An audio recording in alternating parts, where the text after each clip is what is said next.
In working with the black projects, I was picked because I was very strong mentally. I was involved in something very controversial in building another base inside of Dulce, New Mexico, which is Los Alamos Laboratory. On the southwest part of the Archuleta Mesa, we built an underground facility, a better part of 3 cubic miles hollowed out underground. To our total surprise, first of all, the government knew all about it.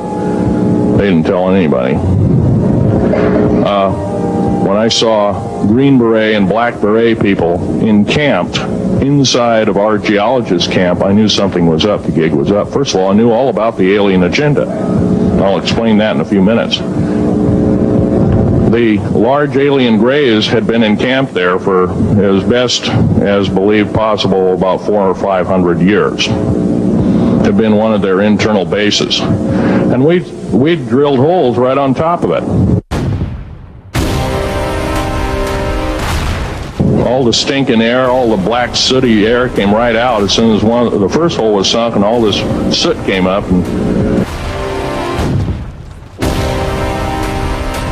Well, that's when all the hell broke loose, really, all started.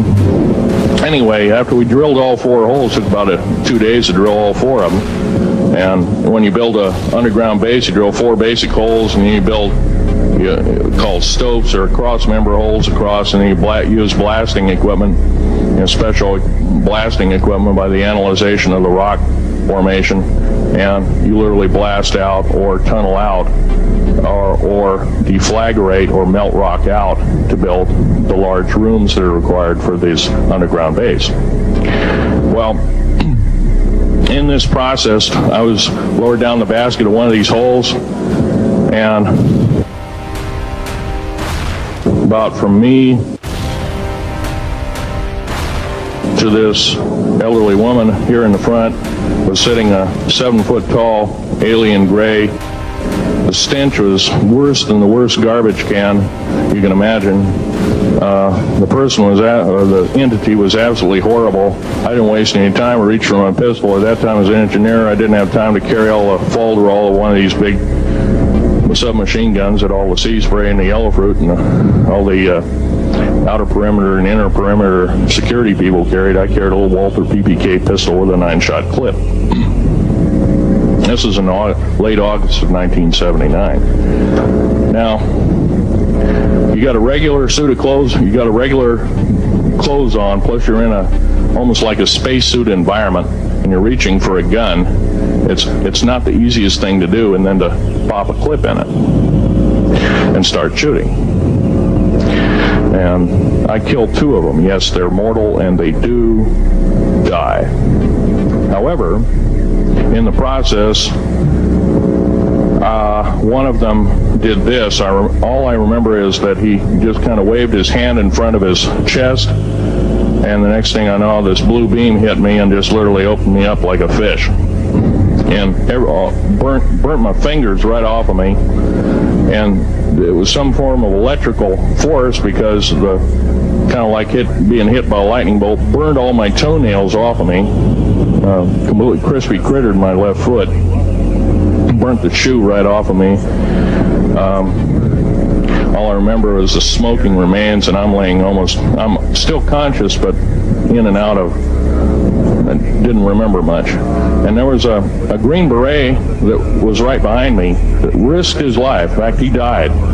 But he risked his life. He shoved me back in the basket and hit the button and took me up. And I wouldn't be alive talking to you today if it wasn't for him. I'm forever indebted. He lost his life. 66 Secret Service agents, Green Berets, Black Berets, crack troops lost their lives because the government, our United States government, lied, did not tell us anything about the alien threat. Acknowledged it was a homicide. Other than that, I'd like to also mention something about my father. My father was a U-boat captain in Hitler's Navy, and he got captured and taken over.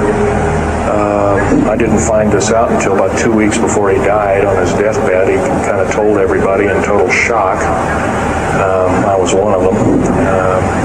In fact, I didn't believe him. I thought he was kind of in delirium or something like that. And of course, other things have come up since. And so, anyway, he was captured by the French, turned over to the Third Army, the U.S. Third Army, and then U.S. Third Army turned him over to the Navy. And he was a master machinist. Now, that's not a journeyman. A master means that they can take a block of metal and make a gun or a watch or some other fine instrument. And he was a master machinist. He later became an MD doctor and part of the aerospace medicine group of the United States Navy. Was instrumental in helping build the USS Nautilus.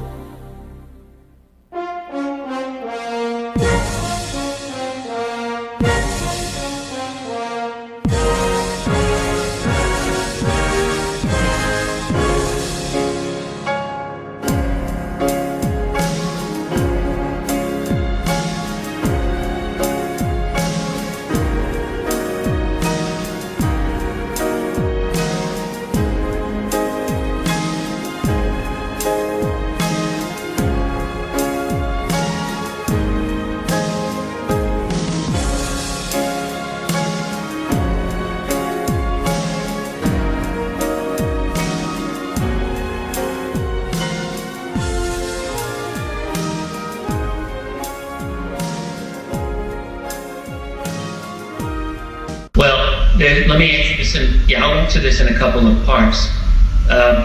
First of all, the idea of underground bases and underground civilizations. This is a very old idea in human history. Going back even thousands of years, you've got ancient tribes around the world that have made these claims. We would say it's in their midst, but that there are secret caverns, secret races, secret tribes that exist underground. And really, when one talks about, for example, the hollow earth theory, that's a lot of what we're talking about here. Not all hollow earth theorists say that the entire earth is hollow. A lot of them will say that there are just substantial caverns under the ground where there are civilizations that are down there. So that's an old idea.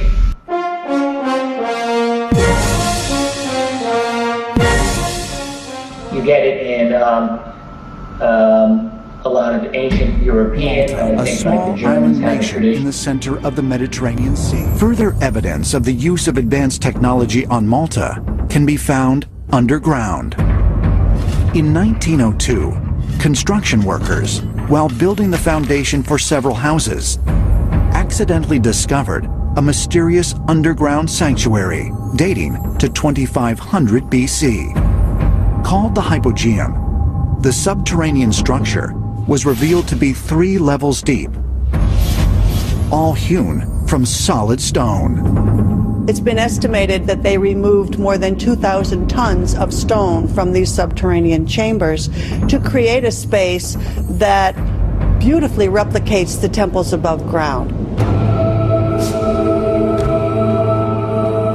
Perhaps one of the greatest mysteries concerning the Hypogeum involve the acoustical properties in what is called the Oracle Room.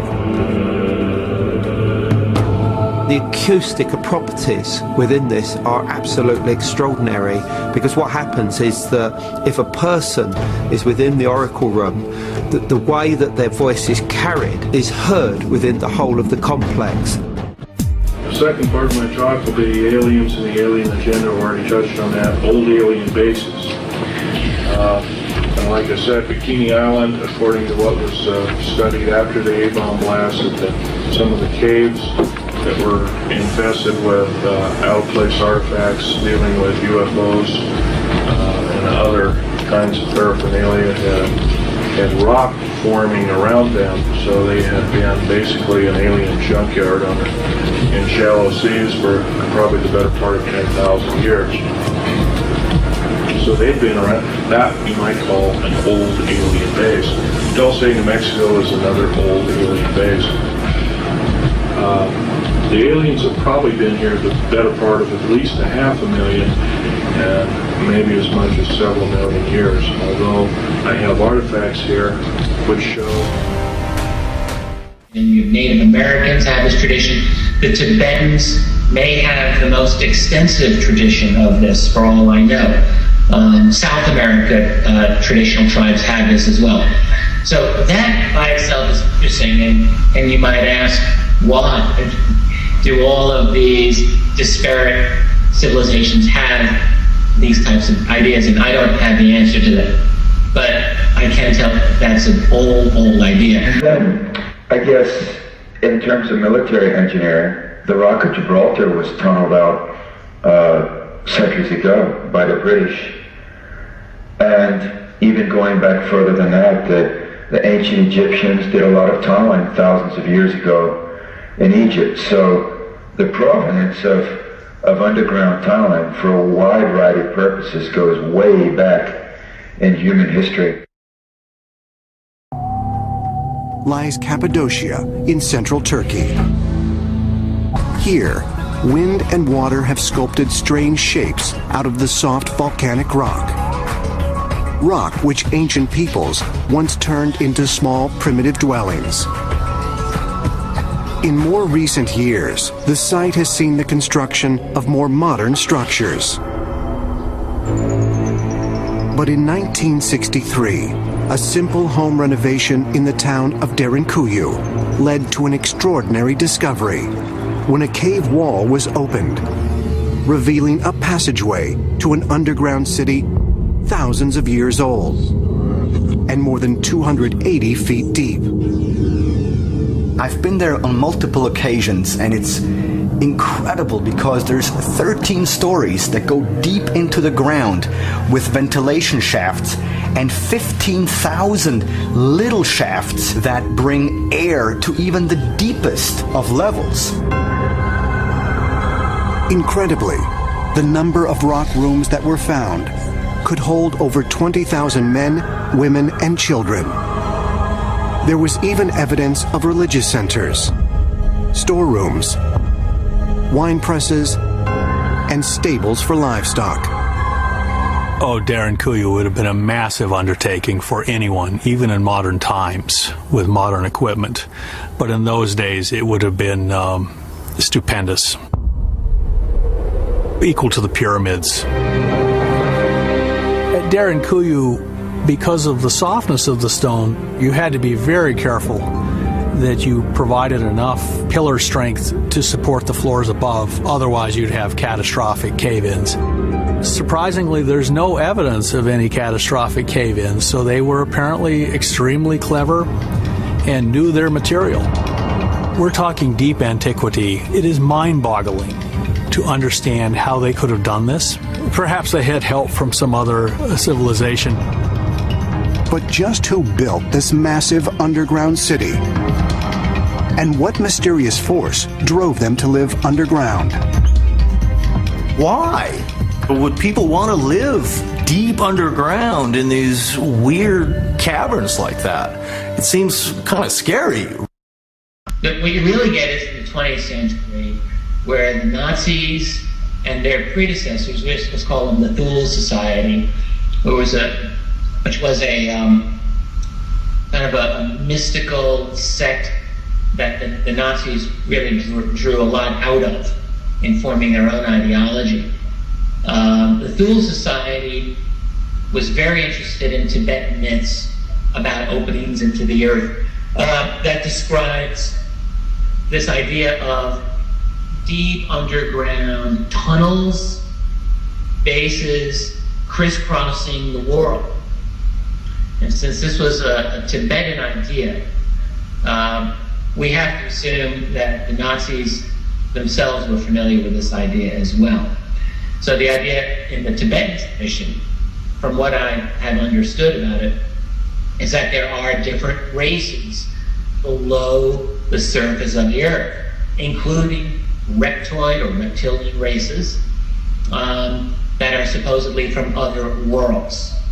I'm not making this up. This is right out of, in fact, I do recall in the source that I read in the 50s that supposedly came from Tibet, that they believe these reptoid races came from Venus, if I'm not mistaken. And of course, as most people listening know, the surface temperature of Venus is something like 900 degrees Fahrenheit.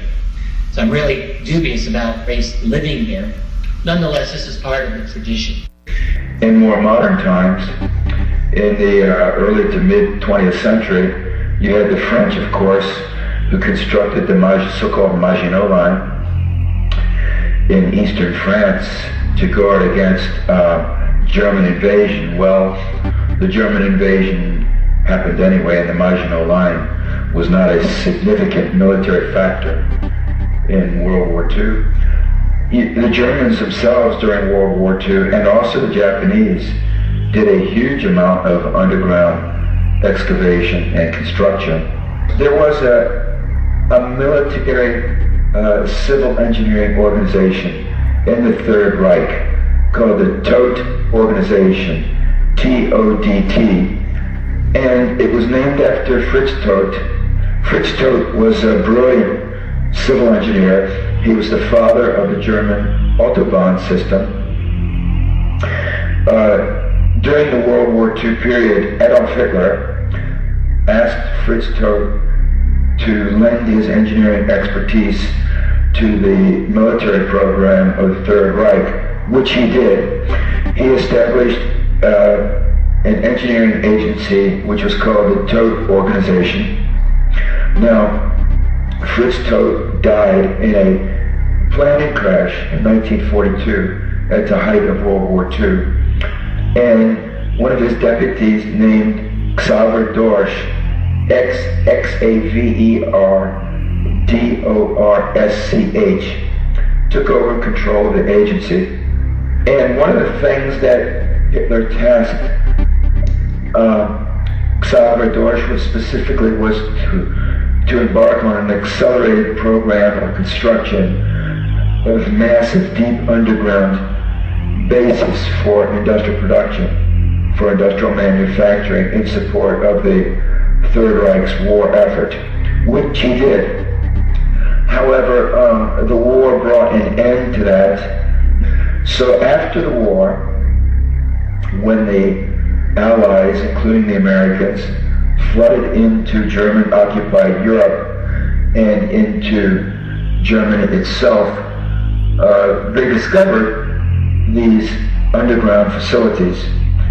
And the Americans took Xaver Dorsch into detention, and he was actually in American prisoner of war camps for at least a couple of years. The United States Army extensively debriefed Xaver Dorsch. I have a couple of those debriefing documents that he wrote out. I assume that there was a great deal more that I didn't get my hands on and can't, because quite a lot of what happened during and after World War II remains classified to this day. However, I did find a couple of Project Paperclip memos from 1947 that specifically requested Xaver Dorsch by name to be brought to the United States to work on the United States military's underground plant construction program. But he did have a career after World War II.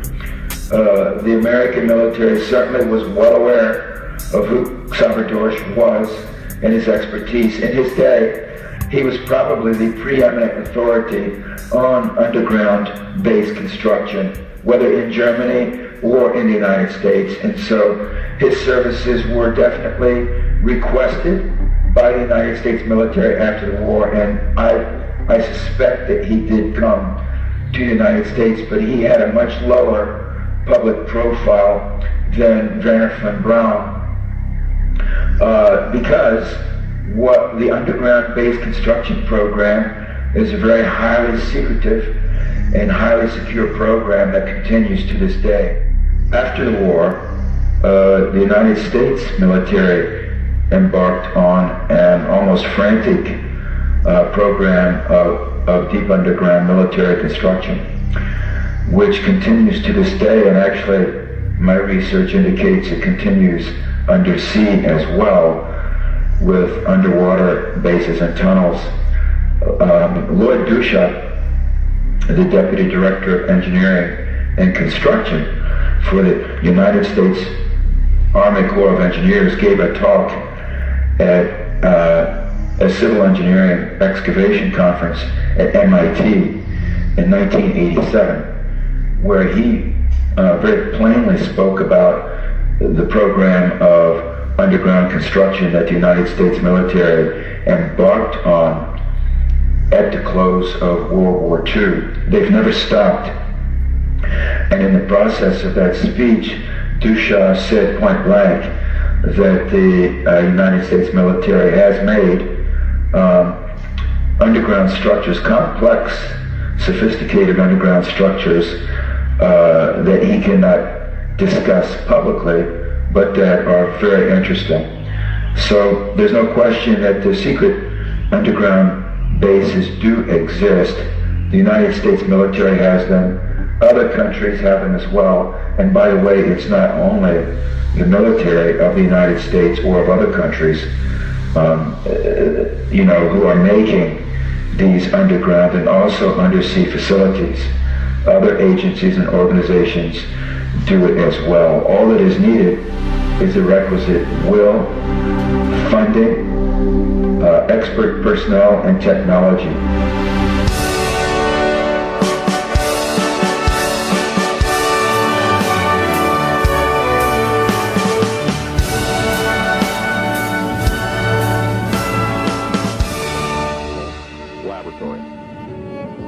On the southwest part of the Archuleta Mesa, we built an underground facility, a better part of 3 cubic miles hollowed out underground.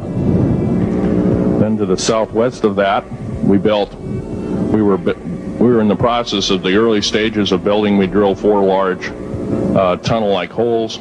It is possible to create an underground or an undersea base virtually anywhere on planet Earth.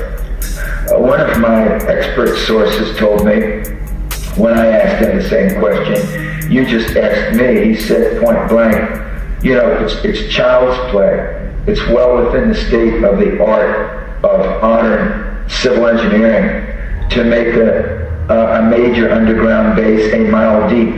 No problem. That is child's play to make an underground base 1 mile deep. By implication, that suggests it's possible to go even deeper. How much deeper? I don't know, but I've had people tell me that some of the bases are as deep as 10, 12, 14 miles down. I can't prove that. That's what I've been told. But let's just say they can be at least 1 mile deep. Okay, so if they're 1 mile deep, how would they make that? Like, can you state possibly a piece of technology that you came across in documents you were researching, or? Oh yes.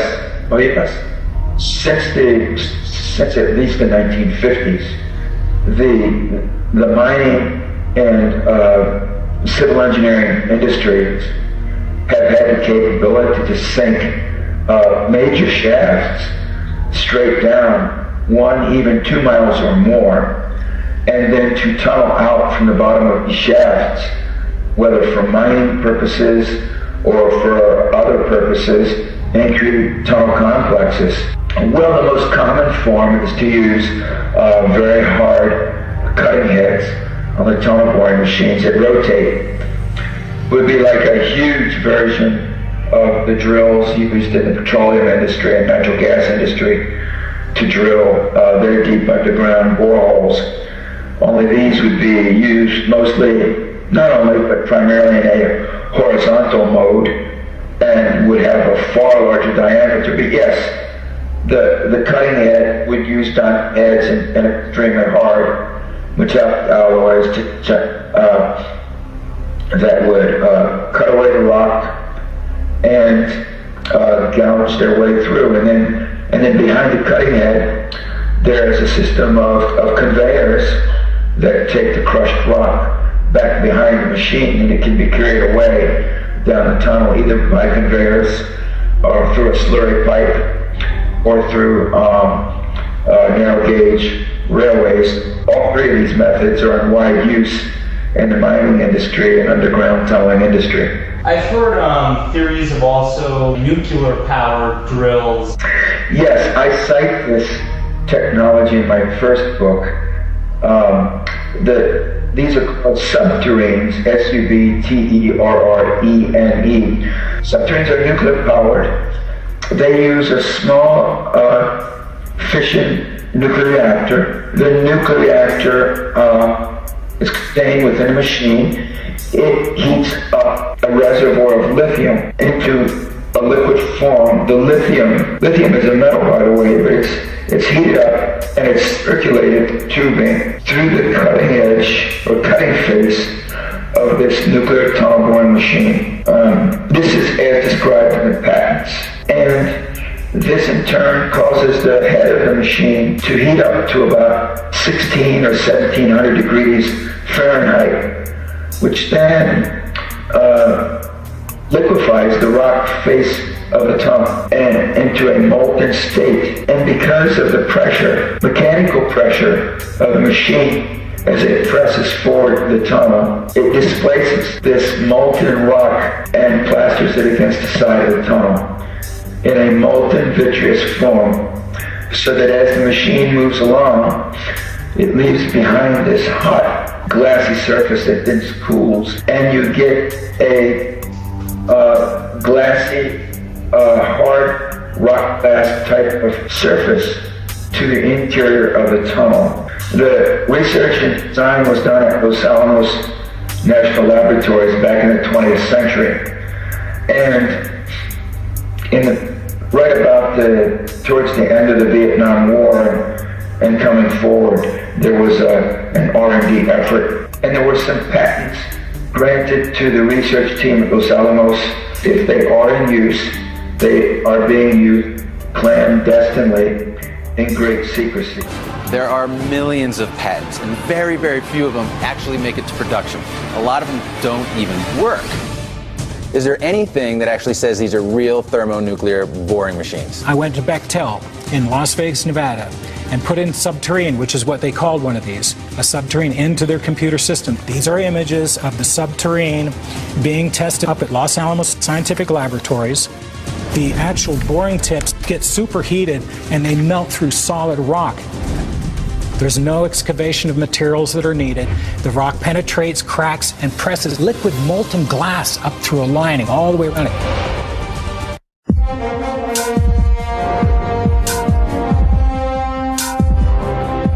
Deep underground military bases. Could there be such a thing? And Phil Schneider, who could believe such testimony? Maybe, in order to understand these extraordinary claims, we must first know who Phil Schneider was. Well, it looks like Philip grew up in a Navy Armed Force family, because he was all over places with his dad. So one of the places they went to was Washington, D.C. So let's see, while he was young, I think they also went to London. London, England? What years would that be? It was in the early 50s, 1950s. And one of the letters that Oscar wrote about the autopsy of the Philadelphia experiment crew member was actually done while he was in London.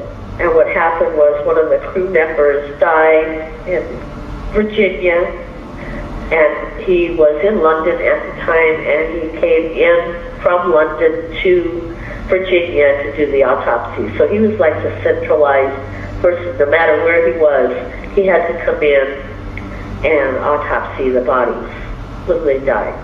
Philip's father, Oscar, was finding in the Philadelphia experiment the items that he was pulling out of their back of their eyes and their arms and their legs, these little things that looked like transistors. That's exactly what they were. They were little surveillance items that were placed into the bodies of the Philadelphia experiment crew members.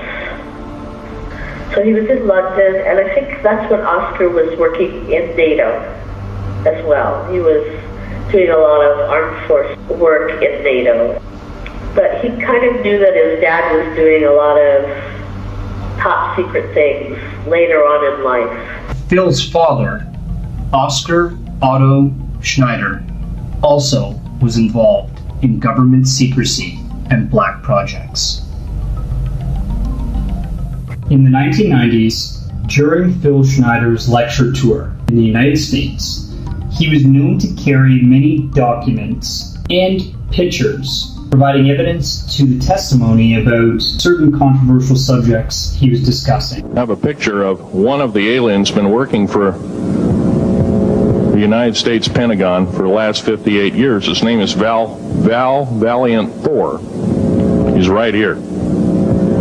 There's my father in the background. This whole place, the ready room of the USS Eldridge, Al Bielek has probably explained, or maybe even shown you this picture. There's a list of some of the notable people in it. They're all the atomic bomb scientists of the day, all the time variant experimentalists of the day, all the top physicists of that particular day. This was in August of 1943. 4 documents which Phil had carried with him on lecture tour are allegedly from Oscar Schneider while he was in office working for the United States Navy in the 1950s, during which time the alleged Philadelphia experiment took place. These documents are very interesting because they may be a smoking gun to support the theory that in fact the Philadelphia experiment did happen.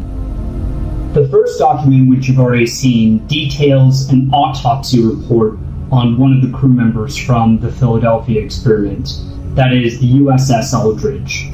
In this letter to Lieutenant General Nathan F. Twining, it looks like Phil's father, Oscar, is talking about the USS Eldridge again and talking about the search for it after the Philadelphia experiment went wrong and apparently it went missing. This letter also makes mention of J. Edgar Hoover, former director of the FBI, since 1924 when it was established. He's been said to be part of a UFO conspiracy cover-up. And in this regard, it's talking about psychological testing of crew members which were found after the DE-173 USS Eldridge reappeared. In this third letter, Edward Condon allegedly is being addressed by Oscar in regards to a mistake where 7 former crew members of the USS Eldridge had escaped from a psychological unit where Oscar had been testing them. Now, what's also interesting in this letter is that J. Edgar Hoover has apparently made this whole incident a 1A prime directive classification, which must mean something in regards to top secret. He also talks about Nikola Tesla's spatial analyzer.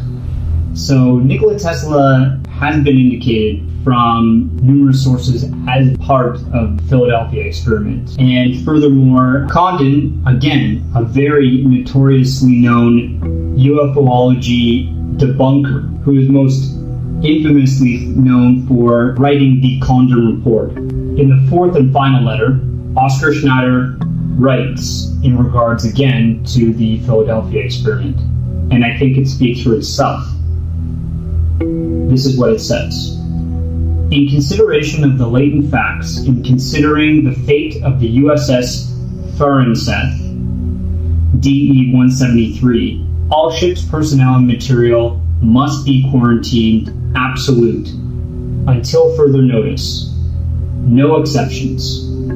An on-site naval inspection is ordered forthwith as Bureau of Ships reticent requirements in Section 93A. Please include DE 173's ship's log to Admiral Roscoe Hillenkolt.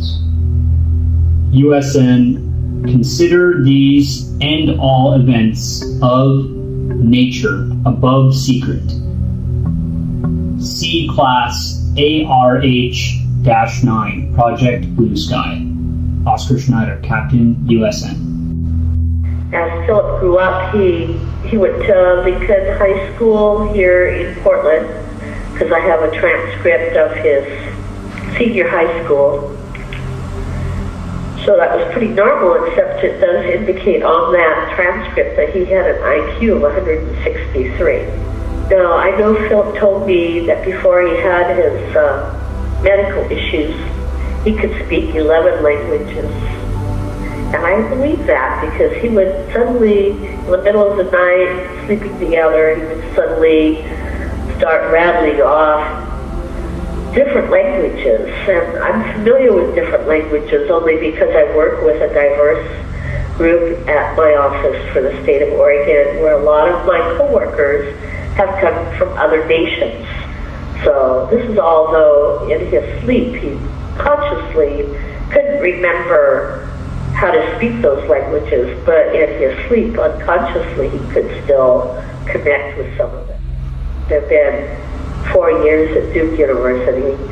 I would say late 60s, he started his work, and then I have Social Security records under a wrong Social Security number, and I think this is how the Black Ops get away with a lot of things, is they put you under the wrong Social Security number so you can't prove your work history with them. But I can prove that under the wrong Social Security number, he worked for Morrison Knudsen, which is a contractor, it's a civilian contractor that works for the Army or Navy. And not unlike what's happening in Iraq today, you hear about all these contractors doing work out there, and then some of them are captured and killed or tortured. That's exactly what was happening back during the Vietnam War. Then he did Dulce, New Mexico, where he was shot in the chest. Then he had to recover. He did some work in Trojan Nuclear after that. By the early 1980s, he was applying for SSI. So I know by the early 1980s, his career is done. He's so injured that he could not do any more work, and his memory is like totally lost as to what he did before. It wasn't until after we got married and he got good medical care and it stopped taking the medications he was taking when I first met him that he started to remember all of the things that are now on the internet. Well, I kind of knew about Philip. I mean, I had met him through the Oregon Agate and Mineral Society in Portland, Oregon, and I had been a past president of the society. We had about 500 members. So, you know, it's a large group of people who came together every other week to study rocks and minerals. And what year was this? 1985. I was at the Oregon Agate and Mineral Society meeting, and Philip came in and he was on crutches, and he had his leg bandaged from top to bottom, hobbling in, and he sat down next to me and we got to talking, and I told him about how I wanted to go on this vacation, and he offered to watch my my dog while I was gone on my vacation, and I thought that was so nice of him. So I drove him home. He lived way far away from the meeting place. He lived in downtown Portland. And when we came into his apartment, he had this big chalkboard, a big giant one, and it had a drawing of what looked like us like a little space shuttle or something, and a big dotted line that went and connected with it. And there were a whole bunch of formulas. I mean, like, he was way into whatever it was he was looking at. And I asked him about it. He said that was the Challenger, which had just exploded. And he was telling me how a cosmosphere had shot it down. But he really started to introduce me to the black ops, to the world that's different than what we know. Hello, Marie. Want a squirt?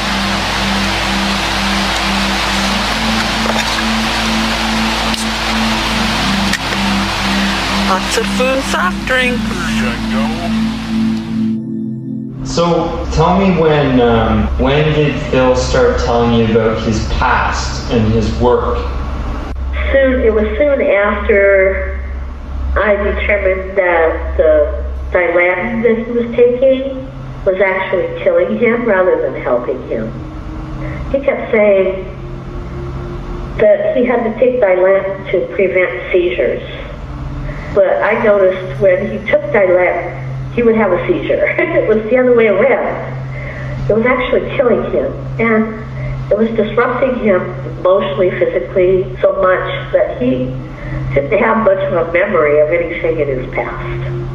And then after we were married, he got really good medical care. It slowly started to come back. I mean, it was like, he would even say to me, gee, I hope you don't think I'm like lying because I'm just remembering this, but wow, you know, these things start coming up and I just suddenly remember what's really happened. And he talked about his friend Ron. I had met Ron early on before Philip and I got married. What year do you think that was? I would say 2 years before he was murdered, so we're talking 94. I know he was out on the lecture tour by then. But that's really when it started. When Oscar died, it might have been 94, Philip went down into his basement, found a file cabinet full of stuff that was just unbelievable. And he showed me most of that. I mean, I saw the original envelopes with the original paperwork that had the drawings on it. I saw the original photographs with the stamps on the back from the Navy. I mean, it was all real stuff. This was not faked. He shared so much with me, even though we were divorced at the time. So I saw all this stuff that came out of the file cabinet. But he'd been talking to Ron about it a lot. They were doing a little alien magazine, a little digest. And then his dad died, and he found all this stuff in the basement. Well, Ron was murdered that same year. And that infuriated Philip. He says, how dare they come in and kill my friend?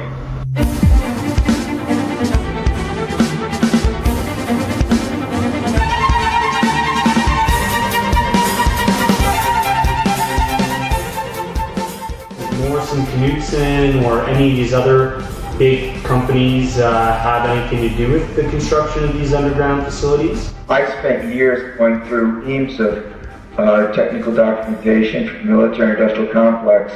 I just accumulated thousands and thousands of pages of it. And Morrison Knudsen is one of those that would pop up in the bibliographies, along with companies like Parsons, Brinkerhoff, Platt and Douglas, Hewitt, Black and Vetch.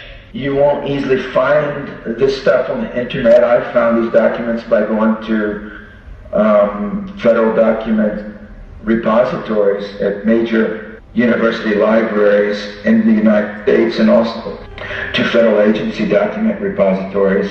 Of course, you have two military agencies, the Army Corps of Engineers, which is definitely involved in constructing underground bases and tunnels. It has been for more than half a century. You also have the U.S. Navy Seabees, who also work in underground and undersea construction. Those would be the lead, two of the lead military agencies, but there are large corporations that are involved. The Bechtel Corporation is one. Then you have the tunnel boring machine companies such as the Robbins Company in Yelm, Washington, the Lovac tunnel boring machine. A number of these companies, which for decades have worked very closely with not only the United States military agencies, but also other agencies in construction of underground facilities and tunnels, and also, well, highly trained engineers, funding. They provide facilities, construction facilities and administrative facilities, not only in the United States, but in the case of these larger companies all around the world. And you have to understand that the American government and the American military agencies and also other organizations that the American government, whether on the civil side or the military side, interface with, have a global reach. They have a global scope of operations. So when they embark on any major project, including the construction of undersea and or underground bases, tunnels, and facilities of any kind, they need to work with other agencies and corporations that are able to operate internationally. From a logistical standpoint, they have the capability to move machinery, personnel, and money around the world. When you're involved in a large project, you may need to move hundreds of millions or even billions of dollars of funding around the world, from country to country, from city to city, to subsidiaries, in between various government agencies. So you need to have a sophisticated accounting operation, for one thing. You need to be able to move personnel around. So you need to have a company that's able to get visas and work permits and find housing and transportation and medical care and on for a workforce. And you also need to be able to move machinery around, ships, tunnel boring machines, the materials that you'll need, stainless steel, structural steel, concrete. These are massive undertakings, and to do that you need to have large organizations with a bureaucratic and administrative structure that's capable of supporting projects like this. So that's why you have these large corporations involved. With these corporations, it's like a shell game, and it's harder and harder to find out who is working for whom and what they're doing and under what conditions. The so-called Morrison Knudsen is now owned by something called URS as of 4 years ago, 2007. So you see that when I say I'm not sure Morrison Knudsen exists per se anymore, it's been enveloped. It makes it hard to follow what they're doing and to follow the money and the contracts, because the names and the corporate alliances are constantly changing in a state of flux at a very high level. Could you also maybe lend to the audience some examples of real underground facilities? The most famous one would be under Cheyenne Mountain in Colorado, which used to be the NORAD headquarters. Now it's a backup NORAD base. NORAD has moved, I believe, to Peterson Air Force Base in Colorado, not far away. But that would be the most famous one. I guess it's appeared in many movies. It's large, it's sophisticated, it's deep. Then you also have the famous FEMA underground base beneath Mount Weather in Northern Virginia. It's run by FEMA, the Federal Emergency Management Agency. It's also quite deep, sophisticated, large. It amounts to an actual small town, deep underground. There are others. There's so-called Site R complex that is the Pentagon's alternate command center, which is underground on the border between Maryland and Pennsylvania. And then, of course, you have the well-known Area 51 facility. There's been quite a lot of underground tunneling excavation done there. Many people have spoken about facilities out there. And then there are other ones that are perhaps less well-known. The NSA in Laurel, Maryland. Of course, NSA is the National Security Agency. Has a very large, deep, sophisticated facility beneath its base, which is at Fort Meade. Fort Meade is an armed facility, but the NSA is actually the major activity there. And there are just literal acres, multiple acres of supercomputers beneath Fort Meade that go down and down and down, level after level. I've been told 20 levels, maybe more. And then Los Alamos National Lab in northern New Mexico. Then you have Camp David in Maryland. Many people are familiar with Camp David as a United States presidential retreat where presidents often helicopter to for rest and relaxation. But less commonly known is that there is a massive underground facility that spreads out for miles. Another underground facilities beneath Washington, D.C. There are miles of tunnels beneath Washington, D.C. of many kinds, and including beneath the White House. There's a vast, deep underground facility beneath the White House. It's been there for at least since the 1960s. It's very deep, multiple levels, and stretches out a long ways. I spoke to one person who was in it back in the 1960s. And the part she was in, she entered a corridor that was 17 levels beneath the White House.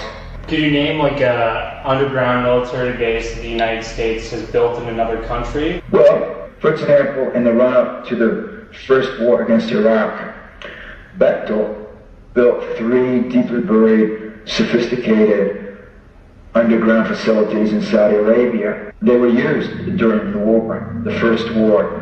Stormin Norman Schwarzkopf, who was the American military commander, spent most of that war underground in Saudi Arabia. Switzerland, the Swiss Alps are just tunneled out. I've heard them described as being excavated like Swiss cheese. There's a hole that's full of holes as Swiss cheese. And the Chinese, it has come to light that the Chinese have constructed something like 3,000 miles of underground tunnels to house their nuclear arsenal. And the Chinese have also, on Hainan Island, which is off the southern Chinese coast, constructed a vast underground naval base that accommodates ocean-going military vessels, both surface vessels and also submarine.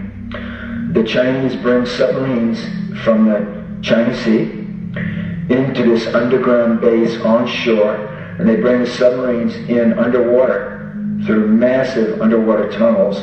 I've read that there are 11 of these tunnels. So there's some examples. This is not restricted to the United States, of course.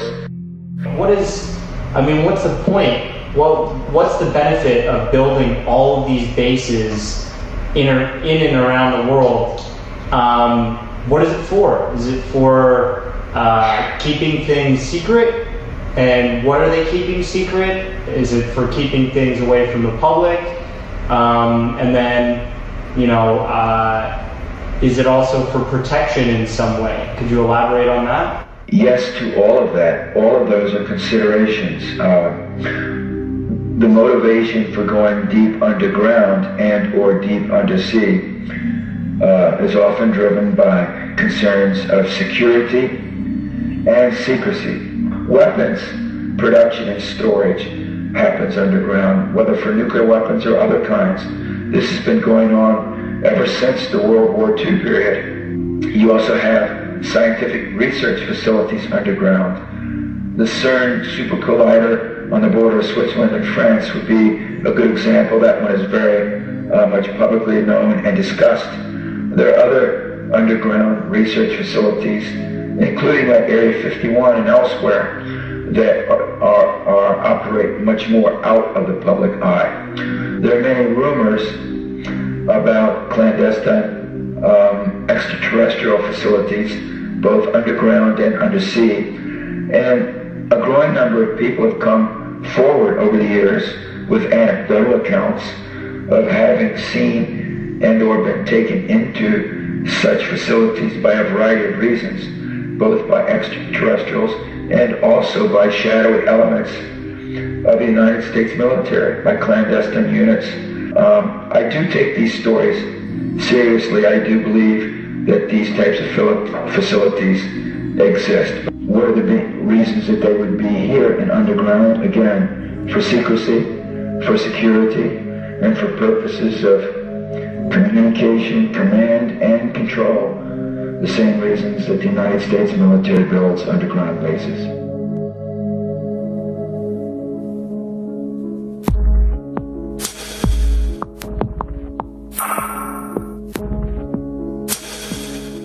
It has absorbed ufology.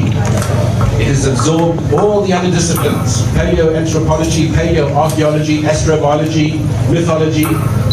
Everything is coming under the umbrella of exopolitics, because in the old style ufology, the government would interfere with the physical evidence. You take the evidence to the government lab, say I have a bit of material from a craft, and they would confiscate it, and they say it never existed. But with exopolitics, we are able to have a platform where qualitative measures are acceptable. We use them just the same way as with your legal system. If you have a murder and there's no body, you can still get convicted based on the witness testimony. And I would say that's the essence of exopolitics. Am I speaking too fast? No. Okay, just tell me. Richard Seiler has investigated these deep underground bases. Some of them are actually carved into the side of underground mountains under the sea. Quite a few abductees, quite a few military abductions that I've investigated in my labs spoken of these deep underground bases where humans with their supposedly their back-engineered technology. In some cases, extraterrestrials that they witnessed in joint human ET technology transfer programs, which might involve, to some extent, mind control techniques. Certainly they've given the secret government certain technologies in exchange for certain privileges perhaps on the planet. We don't really know the exact details of these agreements. Phil Schneider was definitely there. He was one of the engineers that was responsible for creating these underground bases. And I don't have any reason to doubt that at some point he actually tunneled into perhaps a section of the base where he shouldn't have, where there were off-worlders.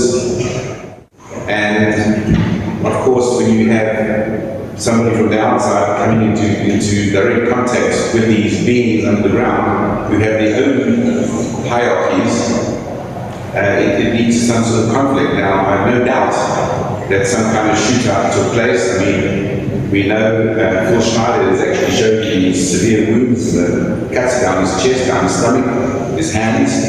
So he definitely had some sort of altercation with extraterrestrials in these bases. These, as I've said in the presentation, these beings are, to some extent, some of them are indigenous, some are not indigenous. They manipulated the financial system, and just simply by empowering the elite, empowering the military through technology, they can literally do what they like, whether the military agrees or not. And this is obviously the case that human politics are spurred on by extraterrestrial interference, and we know that's where they prefer to be, underground. Okay, so further to that question, how does a truth embargo on ETs affect global consciousness, reality as we know it, and the evolution of man? Well, the truth embargo, first of all, anything that limits your consciousness or your intelligence is going to keep you pretty much in the same place. vertical evolution. What we're actually suffering from is not only technical evolution, but a lack of spiritual evolution, which is caused by the same truth embargo. So the whole point about the truth embargo is that you are not meant to know that there are higher life forms. You're not meant to know that there are alternatives to energy. You're not meant to know that there are 101 other methods of doing many things that we take for granted on this planet.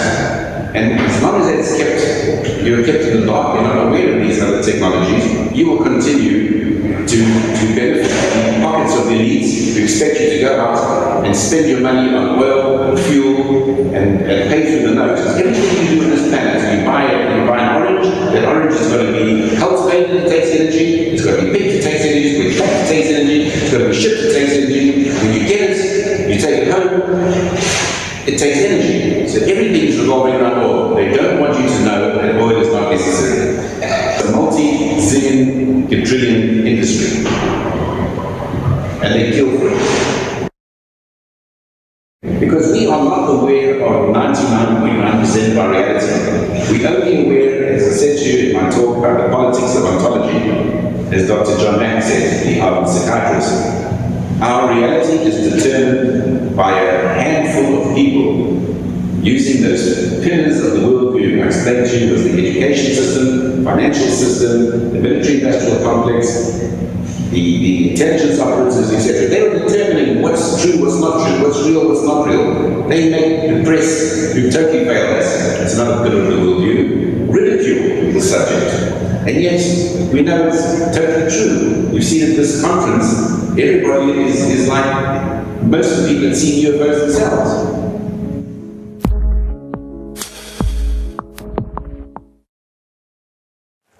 The main topic of my discussion here is to link up basically what's going on with these deep underground military bases, what they're being used for, what is the present situation now being employed both by our federal government, which is slowly being phased out by the United Nations government, as well as the New World, end quote, the New World Order, which is an even higher entity, and who these higher entities are taking their orders from. Well, one question that arises is whether or not there is the legendary, much talked about deal between human government groups and non-humans, the human-alien deal. This idea was put out really first in the late 1980s by John Lear. You know, all I can say at this point is that anything is possible. I do believe that there are a number of other beings that are here, other beings, whatever they are. There were rumors going right back to the 1950s about, for example, President Eisenhower supposedly meeting with non-humans. These rumors came out almost immediately after the fact in 1954. There had been a number of individuals who have claimed to have been present or who have been at Edwards Air Force Base in California where Eisenhower supposedly met with ETs back in 1954. Crazy as it sounds, I think it's possible.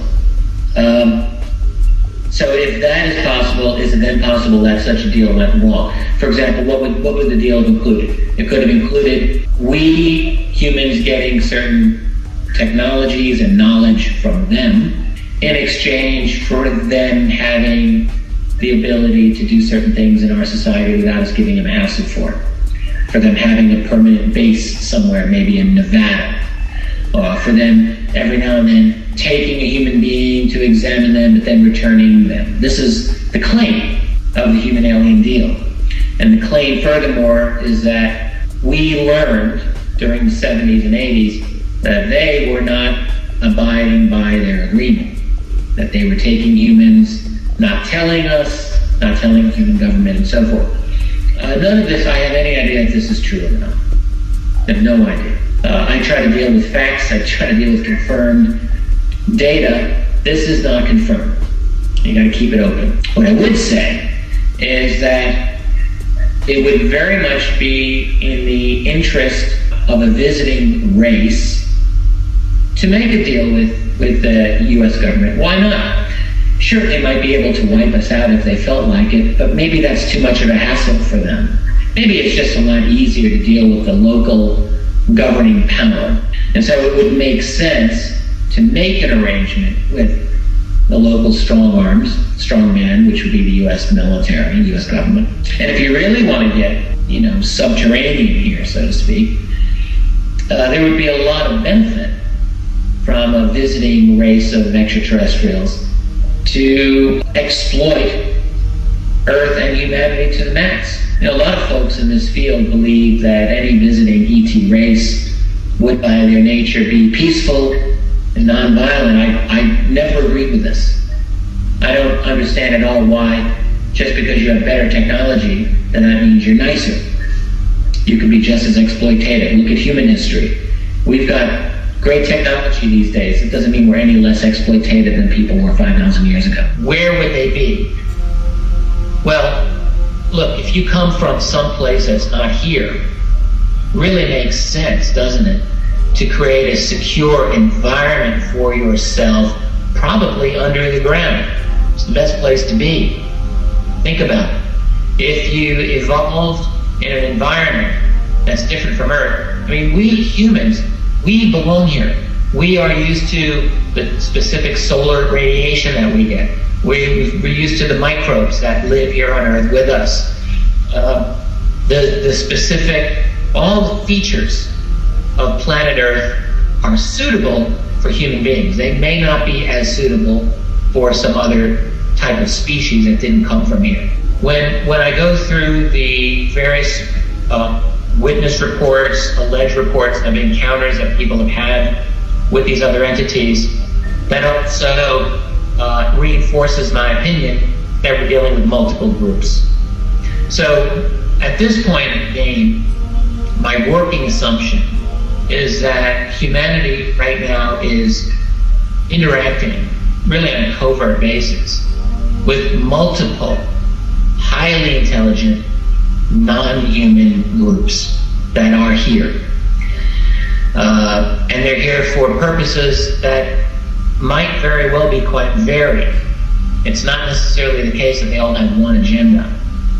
Now, some of these groups, some of these entities, according to, again, witness accounts, are like the prototypical Greys, that is the short, humanoid, large black eyes, big head, spindly arms, and so on.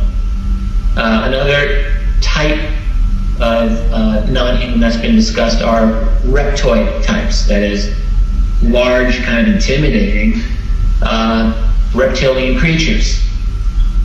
Yet another type that's been reported are what we might call mantid or insectoid type creatures. All of this is bizarre, and you might ask yourself, well, what's going on? But yet these reports are consistent across many, many years and many different types of people.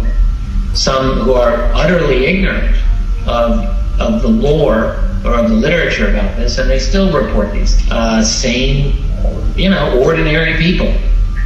So that gives me pause. That makes me really wonder if these reports are consistent with some of the more ancient myths that people have reported back in earlier times. There's a number of you ladies present, so I won't gore you out, but Al has seen some of the wounds, and there's a few other people that have been to a few of my other lectures, and they can attest that I have been shot. I've been run off the road. I've been pushed off the road. I've been mostly shot at. 11 of my best friends in the last 22 years have been murdered. 8 of them called suicide. I finally got wind of one of them. Portland police is now involved in one of them. Murder by suicide, I call it. My friend Ronald Lee Rummel was an Air Force officer. He's a Silver Star winner. There's a good chance that when I fly back to to Vegas, I have to drive home. I left my car down in Vegas. I have to drive home alone. I'm scared to hell. Look, let's get right down to it. When you're dealing with something of the magnitude, what it appears to be, that is the presence of a variety of non-humans here on Earth that are here for some sort of agenda, and everything else that goes along with that, including possible collaboration by various human groups with them. This is obviously incredibly explosive material. And so it goes without saying that the intelligence agencies, the deep black agencies, black ops groups that are involved in this would need to keep this as quiet as possible. They would have to, for their own preservation. So in other words, secrecy becomes the ultimate goal for this, and that means secrecy, in theory, forever. Forever. Secrecy forever. Which means, furthermore, that, if there are leaks that are going to come out about this, you have to find a way to disable those leaks. Either by disabling the information or the individual behind it. It doesn't have to be by killing them. It could mean by ruining their reputation, by discrediting them in one way or another. That's just as good. But that, there's the ultimate way to silence someone, and that's by snuffing their life out. Certainly, one thing that we know in the last 60, 70 years is that assassination techniques have become very, very sophisticated. Very sophisticated. The art of suiciding someone, that is, killing them, making it be a suicide. This is widespread. It's been widespread for many years. During the days of the Cold War, the KGB was very good at this. But guess what? So was the CIA. We have many cases of this happening. To this day, you're not going to get the CIA to admit it, but we know that this happened. It happened in the case of a fellow named Frank Olson in the early 1950s, who had been a biological warfare expert, who was given LSD without knowledge by a CIA friend. Well, Olson had a very bad trip. Long story short, he was taken to a large hotel in New York City, the 10th floor, and was thrown out the window. It made it seem like a suicide. It was no suicide. Olson was killed because he'd become a security risk. This is an old game. So back to our scenario here of multiple non-human groups with possible human-alien interaction going on. This is a secret that has to be kept from their point of view. And anyone who threatens that secrecy has got to be handled, whether by discrediting that person or failing all else by killing.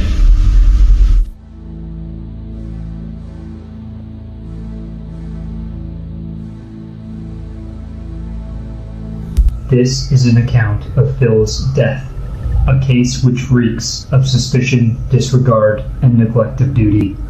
The first official police report identifies Phil's cause of death to be of natural causes. On January 17, 1996, Deputy Officer McClelland is alerted by a suspicious apartment manager that he has not seen Phil for weeks. Officer McClelland finds Phil's body on the floor beside his bed, with his face in the seat of the wheelchair. Medical examiner Mr. Coleman will not respond to the crime scene. Phil had been dead for 3 to 4 days. His body is then whisked away to a funeral home. January 18th, Mr. Took calls from the funeral home to alert the police he has found a catheter cord wrapped around Phil's neck. Detective Hagen investigates further on January 18th. He calls medical examiner Coleman and Sergeant Joyce, who both elect not to respond. Upon further investigation, while interrogating Deputy McClelland, the deputy recalls the catheter cord being near Phil's neck at the scene of the crime, but cannot make sense of it. It is explained in the report that the only person that could be around Phil during those days was a woman from the Oregon Senior and Disabled Services. Other things found inside the apartment include 7 pill medications and 1 liquid cough syrup. An autopsy is to be held by Dr. Gunson on January 19th. Detectives Harris and Kennel are assigned to the case. The autopsy report describes Phil's death as by asphyxiation. Dr. Gunson goes on to say that neck wounds will be described below, but no descriptions of neck wounds are given. Later in the report, the doctor describes there being no neck wounds and no sign of struggle. The stomach material shows no sign of pills. Blood and urine are placed on a 3-month hold. The catheter cord is described as being wrapped around Phil's neck once and then tied from the front, very tight. Now, you must ask yourself, how can Phil not have hung himself and be found dead by strangulation on the floor with his face in the seat of his own wheelchair inside his apartment? Is this something you could do yourself? Is this something he could have done himself without taking any pills in order to sedate or pass out?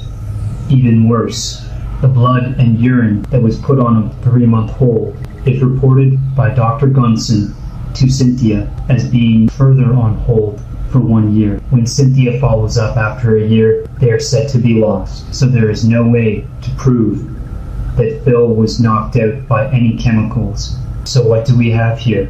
Do we have a murder, or do we have a suicide?